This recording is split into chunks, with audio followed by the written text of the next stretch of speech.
ગીર સોમનાથ જિલ્લાના સૂત્રાપાડા તાલુકાના પ્રાંસલી મોરડિયા અને ગાંગેથા પે સેન્ટર શાળાના 5 નિવૃત્ત શિક્ષકોના સન્માન સમારોહ યોજાયો હતો। પ્રાંસલી મોરડિયા અને ગાંગેથા પે સેન્ટર શાળાના 5 નિવૃત્ત શિક્ષકોના સન્માન સમારોહમાં જિલ્લા પંચાયતના ઉપપ્રમુખ રાજવીરસિંહ ઝાલા તથા તાલુકા પ્રાથમિક શિક્ષણાધિકારી બીઆરસી દિનેશભાઈ ઝાલા, સરપંચો, આમંત્રિત મહેમાનો અને ત્રણેય પે સેન્ટર શાળાના શિક્ષક ભાઈ બહેનો મોટી સંખ્યામાં હાજર હતા। કાર્યક્રમને સફળ બનાવવા કેરીશ્રી ધીરુભાઈ પરમાર, પ્રાંસલી પે સેન્ટરના આચાર્ય ભરતભાઈ ચિરોલિયા, મોરડિયા પે સેન્ટરના આચાર્ય ભરતભાઈ વાઘ, ગાંગેથા પે સેન્ટરના આચાર્ય વિજયભાઈ બારડ અને ભારે જહેમત ઉઠાવવામાં આવી હતી। તેમજ કાર્યક્રમનું સફળ સંચાલન અખિલ ભારતીય રાષ્ટ્રીય શિક્ષક મહાસંઘના પ્રમુખ પ્રતાપભાઈ ચૌહાણ અને મટાણા પ્રાથમિક શાળાના આચાર્ય રમેશભાઈ ખેર દ્વારા કરવામાં આવ્યું હતું।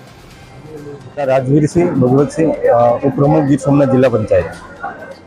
આજે પ્રાંસલી પે સેન્ટર અને સૂત્રાપાડા તાલુકાના કુલ 5 શિક્ષકો છે એનો વય મર્યાદાને લીધે નિવૃત્તિનો કાર્યક્રમ છે એ સૂત્રાપાડા તાલુકા દ્વારા શિક્ષક ગ્રુપ દ્વારા પ્રાચી મુકામે કાયારાત્રી સમાજની વાડીમાં રાખવામાં આવ્યો હતો, જેની અંદર જે શિક્ષકો નિવૃત્ત થઈ રહ્યા છે એમને એમના પરિવારજનો, ગ્રામજનો અને શિક્ષકો દ્વારા ખૂબ જ ઉમળકાભેર, ખૂબ જ ઉત્સાહપૂર્વક છે એમને નિવૃત્તિ જે આપી છે। આવનારા સમયની અંદર નિવૃત્ત થઈ અને સમાજને ઉપયોગી અને નિરોગી જીવન જીવે એવી બધા શુભકામનાઓ અને શુભેચ્છાઓ આપી છે। શ્રી વિકાભાઈ, અધ્યક્ષ રાષ્ટ્રીય શૈક્ષિક મહાસંઘ સૂત્રાપાડા, આજરોજ મોરડિયા, ગાંગેથા અને પ્રાંસલી પે સેન્ટરના 5 શિક્ષકોનો નિવૃત્ત સન્માન સમારોહ આ ત્રણેય પે સેન્ટરના શિક્ષકો વતી અને ગામના સરપંચો અને નાગરિકો દ્વારા આયોજન કરવામાં આવેલ અને તમામ 5 શિક્ષકોનું આવનારું જીવન આરોગ્યમય રહે તેવી ભગવાન માધવને પ્રાર્થના કરું છું। દીપક જોશી સાથે CN24 ન્યૂઝ, ગીર સોમનાથ।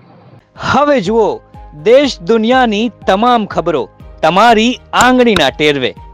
ઉઠાવો મોબાઈલ અને ગૂગલ પ્લે સ્ટોર પરથી ડાઉનલોડ કરો અમારી CN24 ન્યૂઝ મોબાઈલ એપ।